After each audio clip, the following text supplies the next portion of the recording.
Kasarani, Masai Thika. We have young.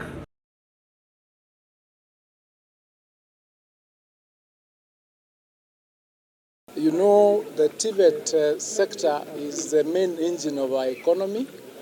We have a lot of our youth that were not certified, and through the TVET programs that we are recognizing their skills, and these are skills that are market-driven.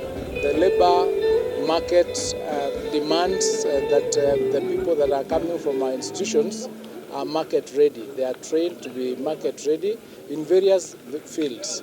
So the purpose of the meeting today was to celebrate the competency-based education and training, which is basically saying that where we have students who are skilled in whatever field, including mechanical, including hospitality, including electrical, plumbing, they need to be certified so that they have standards that the market will look up to, the standards that are harmonized, so that out there we have our teams that the market can rely on in developing this economy. So that is why we are very keen on this sector, because over time, skills that our labor force had were not formally recognized.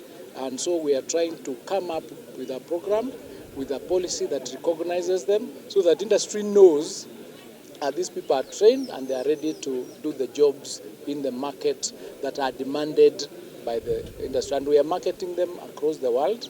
As you know, in the West, a lot of the labor force is aging, but they have different standards. So what we are doing is partnering with them so that their curricula is harmonized with our curricula, and as we train our students from here, when they go out there, they are market ready, they do not need to go and be retrained.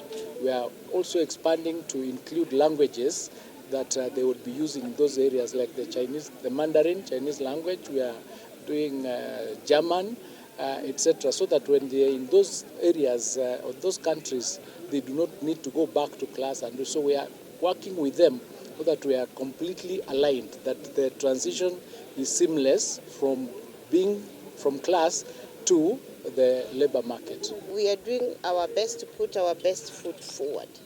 You have asked me about the equipment. We cannot lie to the nation that we have all the requisite equipment for training.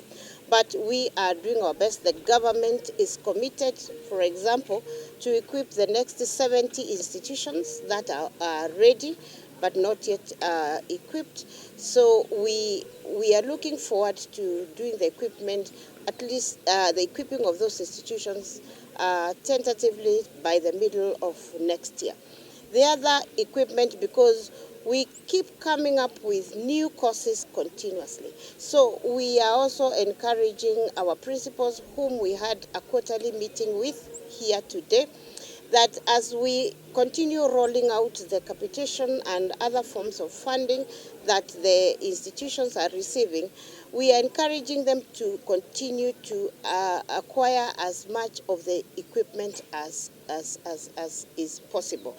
It is not possible to say that we are going to equip these institutions tomorrow, the next day, or by January next year. But as much as possible, we are putting our best foot forward so that slowly and surely we have the requisite equipment to train our young people. Like the CS has already said, we are also on the fast track to ensure that young people come to our institutions for skilling. So again, we are appealing to even our working partners to continue working with us so that as much as possible, we are able to acquire whatever it is that we must rely and depend on to ensure that our young people are well skilled.